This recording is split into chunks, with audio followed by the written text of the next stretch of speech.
En esta mañana vamos a ir al libro de Gálatas, Gálatas capítulo 1, versos del 1 al 5. Y Gálatas era un libro que acostumbraba a predicar por las tardes, cuando tenemos el servicio de las tardes. Yo sé que muchos o estaban medio dormidos en el servicio de las tardes o no se acuerdan del sermón. De todas maneras,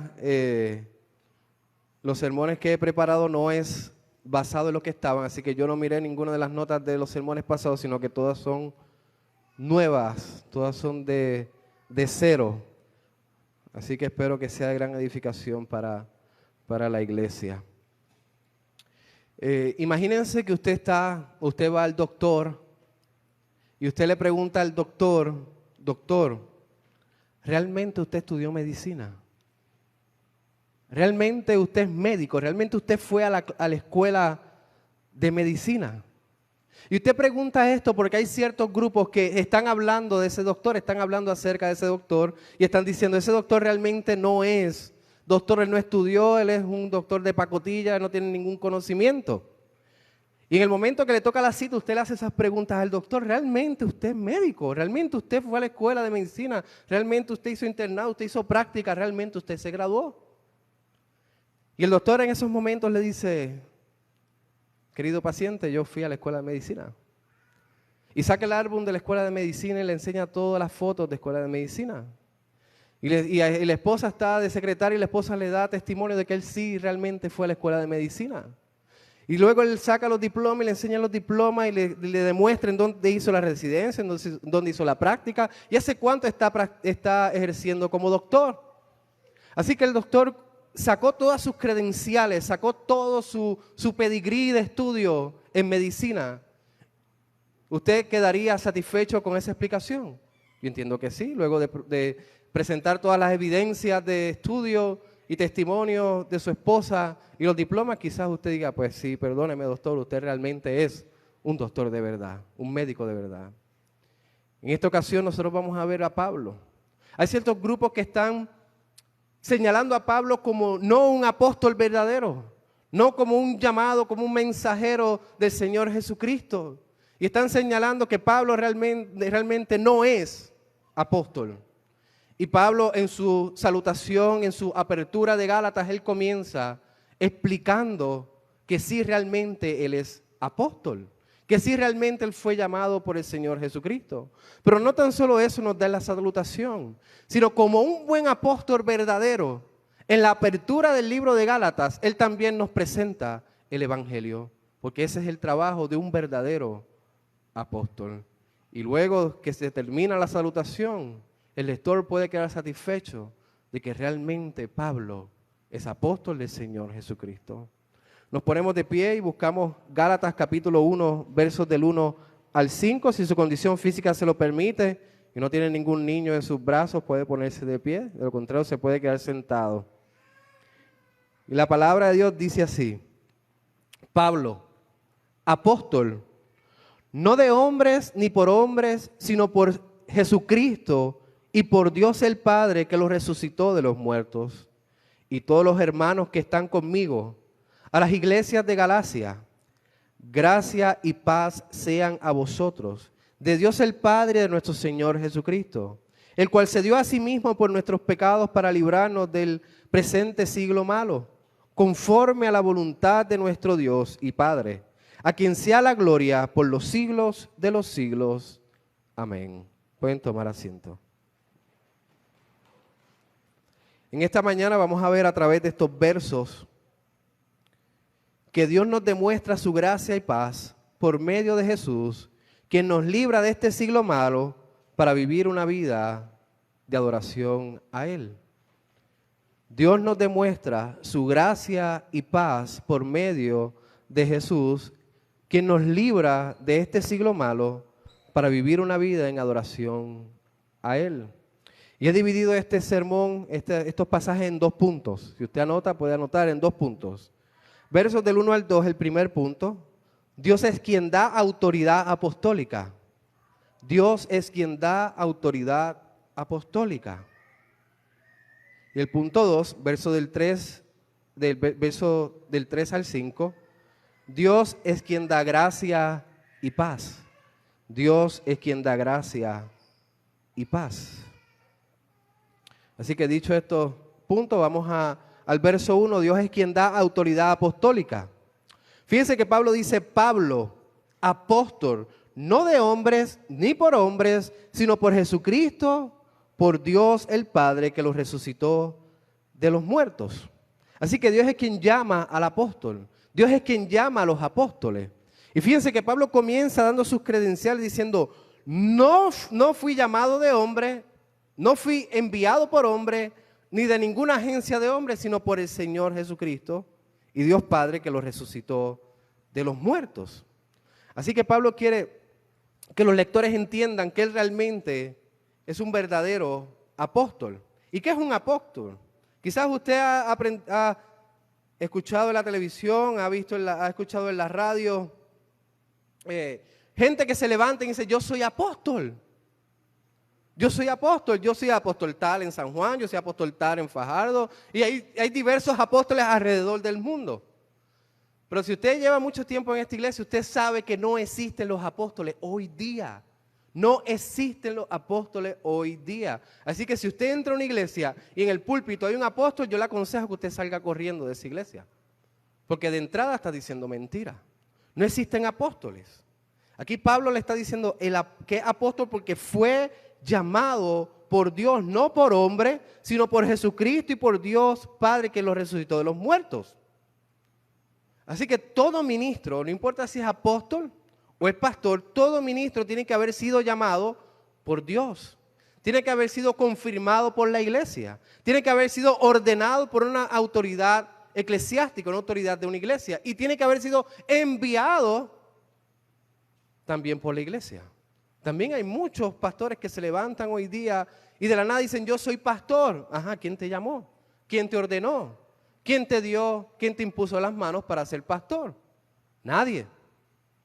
Y en estos días es bien importante poder leer las escrituras y poder comprender que hay un orden y que la Biblia no se quede en silencio con el orden de llamar a ministros a que prediquen la palabra de Dios. Así que Pablo está diciendo, no fui llamado por hombres, sino fui llamado por Dios. Y usted, si lleva mucho tiempo en la iglesia, también tiene que saber de memoria los requisitos para ser apóstol. Los requisitos para ser apóstol es que haya sido llamado directamente por el Señor Jesucristo. Que haya sido llamado directamente por el Señor Jesucristo. Que haya sido testigo de la vida y ministerio del Señor Jesucristo. Y que haya sido testigo de la muerte y resurrección del Señor Jesucristo. Hoy día no hay ninguno que pueda hacer eso. Porque también hay otros requisitos. Que un apóstol pueda confirmar el apostolado de otro. Este fue el caso de Pablo. Pablo no vio la vida del Señor Jesucristo. Pablo no vio la muerte del Señor Jesucristo. Pero Pablo fue llamado directamente por Dios. Fue llamado directamente por Jesús para que fuera mensajero de Él. Así que Pablo no vio la vida, no vio la muerte del Señor Jesús, pero sí vio la resurrección, no que ella haya visto la tumba, él salir de la tumba, sino que el que lo llamó fue aquel que resucitó. Por eso es que en el verso dice, Padre que lo resucitó, y Dios Padre que lo resucitó de los muertos, porque ese es uno de los requisitos para ser apóstol, que haya sido testigo de la resurrección de Cristo. Así que si usted ha leído la Biblia sabe que Pablo era perseguidor de la iglesia. Pablo odiaba a los cristianos. Pablo odiaba a la iglesia del Señor Jesucristo. Pablo no podía tolerar a un cristiano, no podía tolerar a uno que siguiera a Jesús. Y Pablo perseguía y llevaba preso a los cristianos para que se le dieran muerte. Pablo estaba presente en el momento que mataron al primer mártir, a Esteban. Y Pablo iba de camino a Damasco para continuar con su trabajo de arrestar a los cristianos, de exterminar a los cristianos. Y de camino a Damasco, de camino a su misión de exterminar a la iglesia, se le aparece el Señor Jesucristo. Y le dice, ¿por qué me persigues? ¿Por qué me persigues? En esos momentos el Señor lo llamó a ser predicador, a ser misionero, a ser apóstol de Él. a que predicara el mensaje de salvación, el mensaje de esperanza, el mensaje de perdón de los pecados, el mensaje que solamente da vida eterna. Así que Pablo comienza diciendo, yo fui llamado del Señor Jesucristo y fui llamado por Dios, el Padre que lo resucitó de entre los muertos. Aquí vemos también una obra trinitaria. Aquí vemos que el que se le presentó de camino a Damasco fue el Señor Jesucristo. Pero el Señor Jesucristo no es solamente hombre, es también 100% Dios. Así que fue Dios mismo, Dios quien lo llamó al apostolado, al ministerio. Y el Padre quien resucitó a Cristo de entre los muertos. Ahora, aquí yo creo que no hay ninguna duda en la presentación de Pablo que él realmente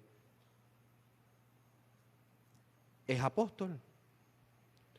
Y como dije antes, usted mira la diferencia entre los verdaderos apóstoles y entre los apóstoles de hoy día. Los apóstoles de hoy día no pueden decir que Cristo mismo los llamó al ministerio. No pueden decir que fueron testigos de la resurrección de Cristo.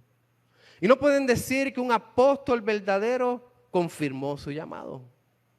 Así que concluimos que no existe hoy día ningún apóstol.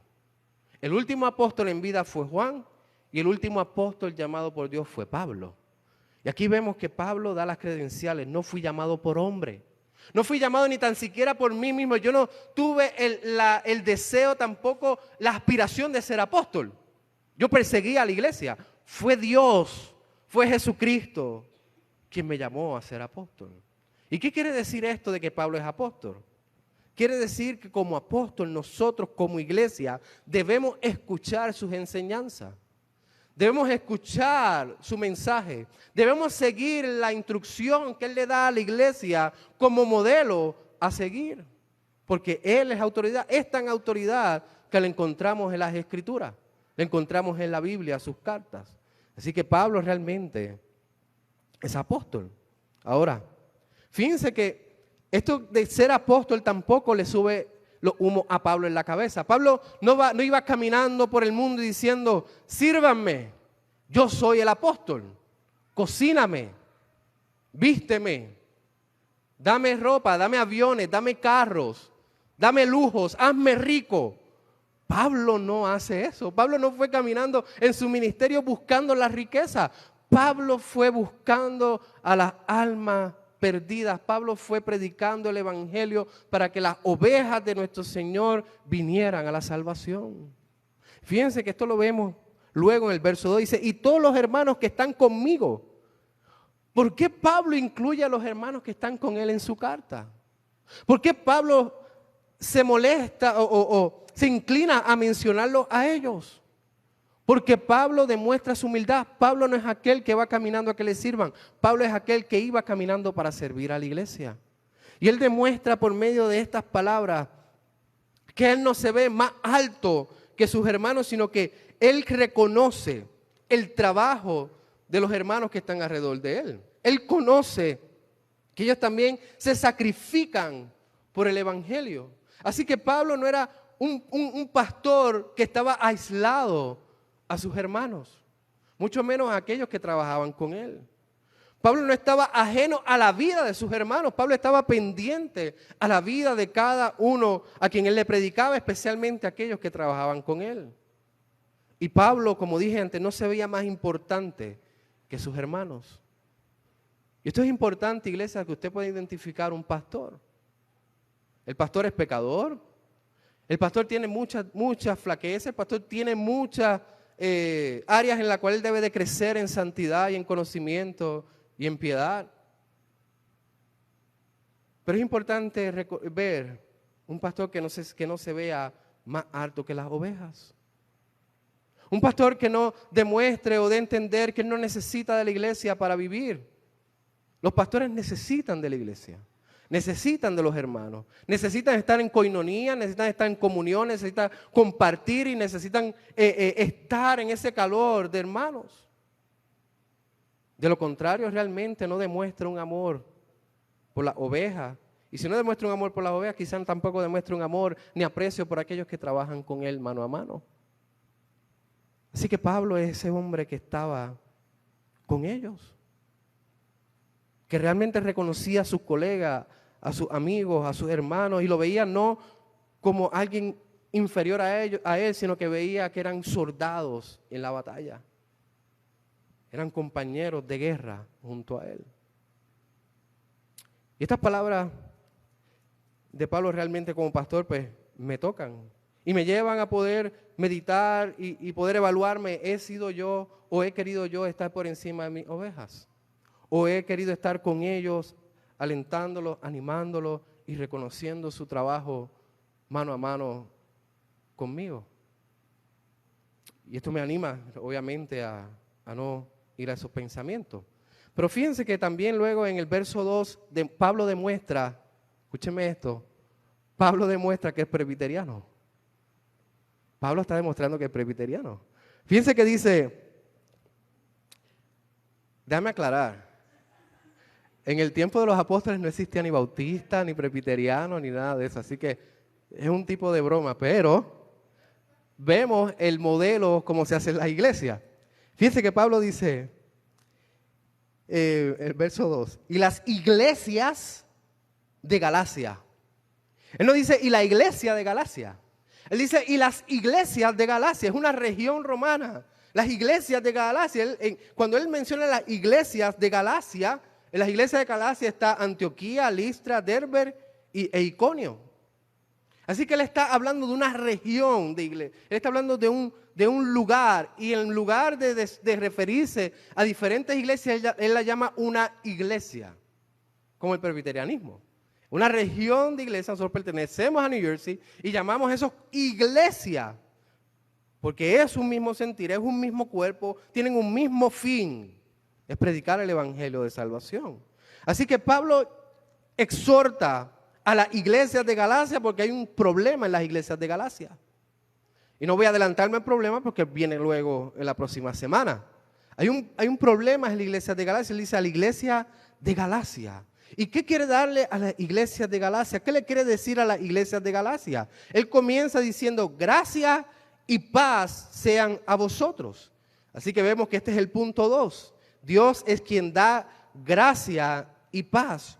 Dios es quien da gracia y paz. Y en estos versos Pablo demuestra su corazón de evangelista, su corazón de pastor, su corazón de apóstol. Porque en estas palabras y en estos versos del 3 al 5 se encuentra el evangelio de salvación. Y a eso hemos sido llamados como pastores, a eso ha sido llamado Pablo como apóstol y a eso ha sido llamado la iglesia como real sacerdocio de Dios, a predicar el evangelio de salvación a todos los hombres y a todas las mujeres en todo el mundo entero.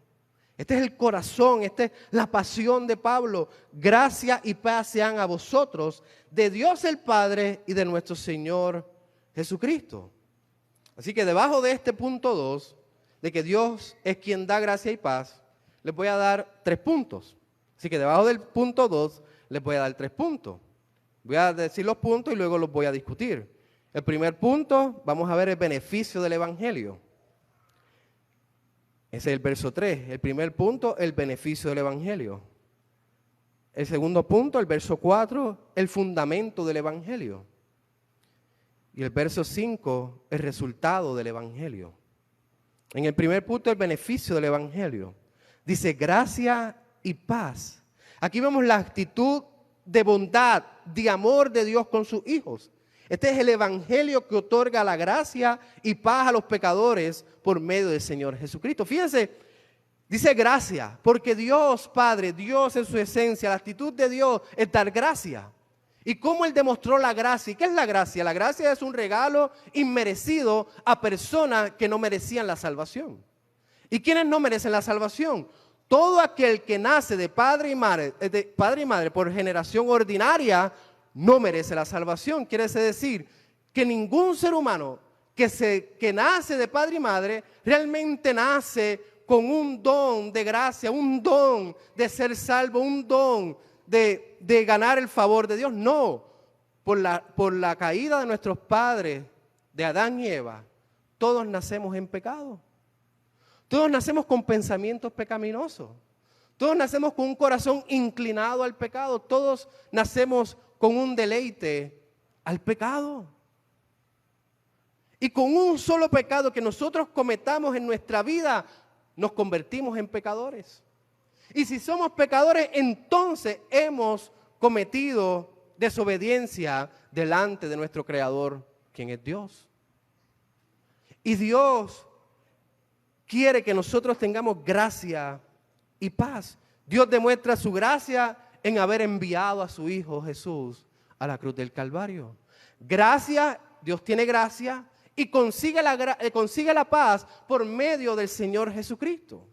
Porque todo aquel que ha cometido pecado necesita reconciliarse con Dios. Necesita tener paz con Dios, porque mientras vivan sin Cristo en sus vidas, son enemigos de Dios por sus pecados. Y necesitan arrepentirse y creer en el Evangelio del Señor Jesucristo para entonces tener paz con Dios. Por eso es que el punto es, Dios es quien da la gracia y paz. Y el beneficio del Evangelio en creer en el Señor Jesucristo es la paz con Dios. Es la paz con Dios. Pero fíjense que también el Evangelio ha sido mal presentado hoy día. Quizás usted abre también, se sienta a mirar la televisión y estos canales cristianos y radios cristianas, o cualquier cristiano le dice, tienes que creer en el Señor para que tenga una nueva vida, para que tu corazón sea nuevo. Y es real, el Evangelio te da una nueva vida y un corazón nuevo. Pero la realidad es que hay muchas cosas en esta vida, en este mundo, que pueden cambiar tu vida. Usted puede tener un accidente y cambiar de manera de pensar. Usted puede tener una experiencia, un estudio y puede cambiar su manera de pensar. Y esa manera de pensar cambia completamente su vida. Así que el Evangelio no es meramente acerca de cambiar tu vida. El Evangelio no es meramente acerca de tener nuevas prioridades. El Evangelio te da nuevas prioridades, pero no es meramente, no es centralmente acerca de eso. El Evangelio se trata de que Dios, por medio del sacrificio de Cristo en la cruz del Calvario y de su resurrección, nos trae nuevamente a Él. Dios se ofrece a sí mismo por medio de su Hijo. Así que el Evangelio es realmente acerca de Dios, acerca de tener comunión con Dios, acerca de ser hijos de Dios, acerca de ser siervos de Dios, acerca de servir y amar a Dios con todo nuestro corazón. El Evangelio se trata de que Cristo perdona nuestros pecados, limpia todos nuestros pecados, nos hace hijos de Él, nos reconcilia con Él, pero lo que nos regala a nosotros es Dios mismo. A Dios mismo. ¿Cuál es tu única esperanza en la vida y en la muerte? Que he sido salvo por el Señor Jesucristo. Pero ¿y cuál es tu esperanza al final de los tiempos? ¿Cuál es tu esperanza si en estos momentos usted le dice, usted tiene un cáncer terminal y tiene solamente 2 semanas de vida? O que realmente le digan, vamos a poner esto, nadie lo puede decir, pero el mundo se acaba en 5 días. ¿Cuál es su esperanza? Cuando usted está pasando por el sufrimiento más grande de su vida, por el sufrimiento más grande de su vida, ¿cuál es su esperanza en ese sufrimiento? Les voy a decir cuál es nuestra esperanza como creyentes. Es que si yo tengo un cáncer terminal y muero en 2 semanas, mi esperanza es que estaré con mi Dios por toda la eternidad.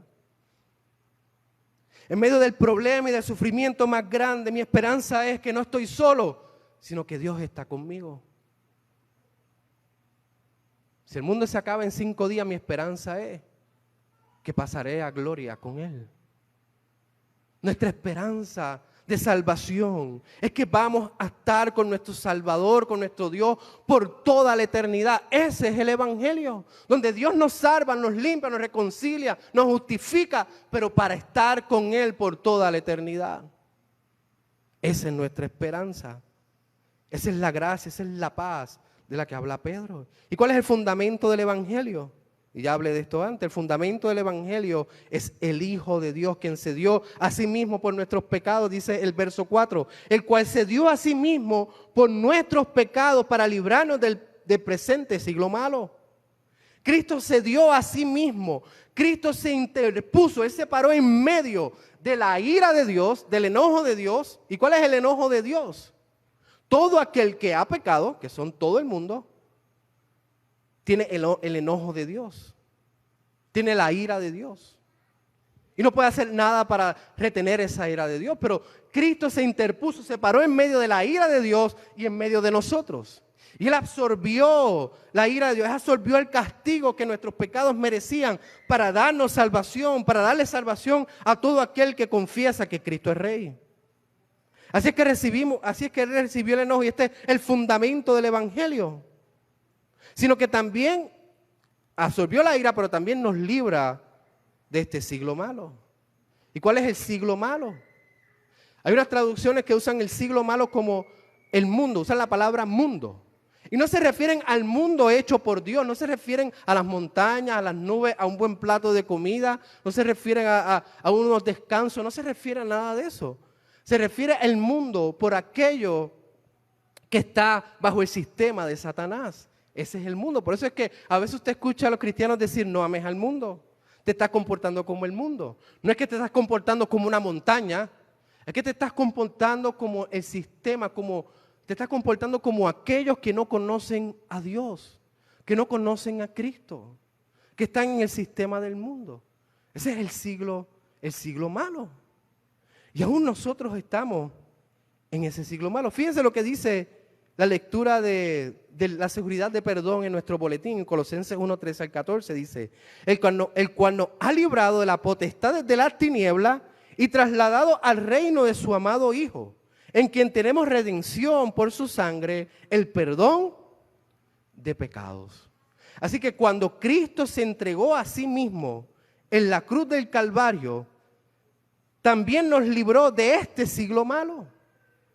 Nos libró de este siglo malo y ahora nos preocupamos por vivir en obediencia a Él. Nos preocupamos por vivir para su gloria, nos preocupamos por obedecerle a Él, por amarle a Él. Nos preocupamos por aquello que realmente le interesa a Dios. Estamos caminando en santidad. Ahora, tampoco quiero que ustedes entiendan que este siglo malo sobrepasa el reino de Dios. Volvió atrás, ¿viste? No, tampoco quiero que entiendan que este siglo malo sobrepasa el reino de Dios. O que Dios está atado a este siglo malo.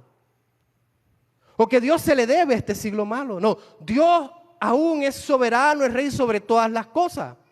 Y este siglo malo no tiene potestad con Él. Este siglo malo aún se sujeta a la voluntad de Dios. Así como nosotros vamos creciendo en santidad, en conocimiento, en perdón, en confesar nuestros pecados, también este mundo va creciendo y el Evangelio va creciendo paulatinamente. Al punto de que Cristo regresará y todo será nuevo. Pero Él nos ha librado de este siglo malo. Nos ha sacado de tinieblas a su luz admirable. Y ahora podemos decir que somos hijos de Dios, salvos por su gracia, participantes de todos los beneficios del Evangelio. Esto es lo que se conoce como ya, pero aún no. Ya estamos salvos, participamos de todos los beneficios de la salvación, pero aún no se ha consumado, aún no estamos perfectos, aún no somos glorificados. Pero debemos caminar en obediencia hacia ese fin. Y el punto 3 del segundo punto es el resultado del Evangelio. El resultado del Evangelio, el verso 5 dice, a quien sea la gloria por los siglos de los siglos. ¿Qué produce? ¿Qué produce Dios en su vida? Cuando usted se da cuenta que Dios lo ha salvado, cuando usted se arrepiente de sus pecados, cuando usted confiesa que Cristo es Rey, que Cristo es su Salvador, cuando usted se da cuenta de que usted es pecador y su única esperanza es Cristo. Cuando Dios lo saca de este siglo malo y le da una nueva vida, cuando Dios lo saca de tinieblas a la luz, cuando que usted entiende que Dios ha quitado la culpabilidad de su vida, ¿qué usted siente? ¿Qué es lo que usted piensa?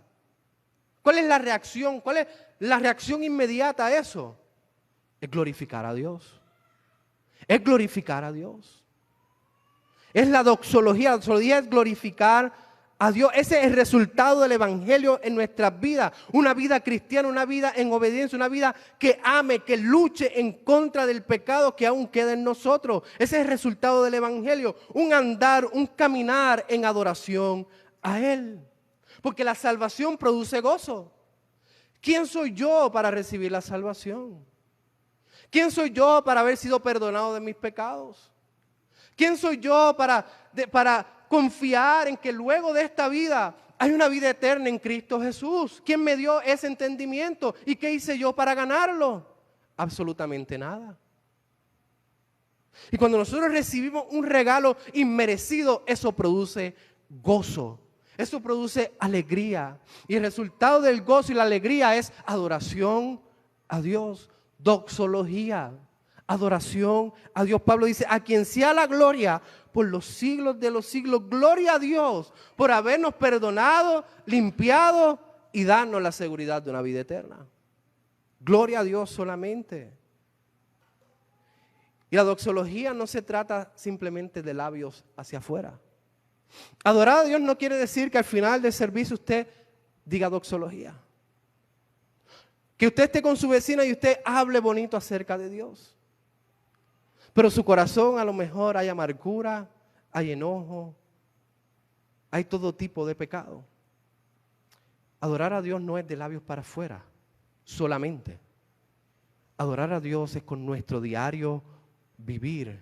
Es vivir coram deo, es vivir delante de la cara de Dios. Es que cuando usted está solo y nadie lo ve, usted sepa que usted está delante de la presencia de Dios. Que cuando usted tiene la oportunidad de tomar las decisiones correctas, sepa que usted está delante de la cara de Dios. Que cuando usted esté en tentaciones, sepa que Dios está presente con usted. No solamente la adoración es de boca hacia afuera, es nuestra vida como ser humano. Nuestra identidad se encuentra en Cristo y nuestra manera de vivir es adorando a Dios en todo. Escúchenme, en todo lo que nosotros hagamos. Ahora, con esto termino. ¿Cómo se ve una vida de doxología? Y he dicho algunas cosas antes. ¿Cómo se ve una vida en doxología? ¿Cómo se ve una vida en adoración? Primero, para usted poder adorar a Dios, usted tiene que estar unido a Cristo Jesús. Primero usted debe de confesar sus pecados, arrepentirse de sus pecados. Usted tiene que confiar que Cristo es quien le perdona esos pecados. Cristo es quien le da el perdón y le da una vida eterna. Cristo es quien le regala realmente a Dios por medio de la reconciliación. Segundo, leer y amar la palabra de Dios. ¿Cómo usted adora a Dios? Lea la palabra y ame la palabra de Dios. Tercero, tener una mente saturada. Escúchenme, y los jóvenes escúchenme, niños escúchenme.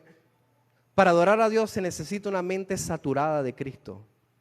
Una mente saturada de Cristo. Usted escucha algo, no le edifica, no le da conocimiento de Dios, no le da ese deseo de ser más obediente, de realmente luchar con sus pecados. Cambie y busque algo que le sature del conocimiento de Dios, del conocimiento de Cristo. Y ese conocimiento, el cuarto, obedezca a Dios. Otra manera de vivir una vida en adoración es sus prioridades. Su prioridad es amar a Dios y hacer todo, absolutamente todo para su gloria. Su matrimonio, la manera en que usted trata a su esposo o a su esposa, a su hijo, hágalo para la gloria de Dios. La manera en que usted trata a su suegro, a su suegra, a su yerno, a su nuera, hágalo para la gloria de Dios. La manera en que usted se desenvuelve en su trabajo, hágalo para la gloria de Dios. La manera en que usted toma agua o come, hágalo para la gloria de Dios. Amar a la iglesia de Cristo como Cristo ama a su iglesia es una manera de adorar a Dios. Y por último, amar al prójimo. Aunque el prójimo no sea creyente, no sea cristiano, ama al prójimo porque fueron hechos a imagen y semejanza de Dios. El prójimo piensa diferente a usted. Ámelo. Ámelo. Y usted haciendo eso glorificará a Dios. Así que hermanos, El apóstol Pablo demostró en su apertura de la carta que él realmente es un apóstol.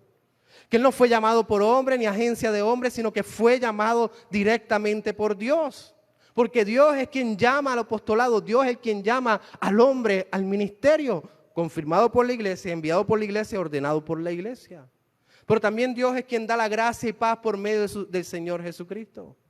El Señor Jesucristo murió para darnos una vida eterna, para limpiarnos del pecado y llevarnos a reconciliación con Dios. Él restauró la relación que estaba rota por nuestros pecados delante de Dios y Él la restauró. Es Cristo el único que puede traerlo nuevamente a gozar de Dios para siempre. Dios es quien da también gracia y paz por medio de su Señor Jesucristo. Así que, hermanos, por esta razón, por haber sido salvos, por llamarnos a la vida eterna, vivamos una vida en doxología, vivamos una vida en adoración a Dios, no solamente de labios hacia afuera, sino con todo lo que nosotros hagamos en todas las semanas, en todos los días de nuestra vida. Oramos. Amado Padre y Dios, Señor, gracias por tu palabra, gracias porque tú enviaste a tu Hijo a la cruz del Calvario a salvarnos, a limpiarnos, pero sobre todas las cosas a traernos a ti, a poder disfrutar de Dios para siempre, a poder glorificarte, a poder luchar con nuestros pecados, con nuestras debilidades, Señor, confiando de que ya Cristo llevó todos nuestros pecados a la cruz del Calvario. Señor, ayúdanos a confiar en ti, a vivir en obediencia a ti y en adoración a ti. Oramos en el nombre de Jesús. Amén.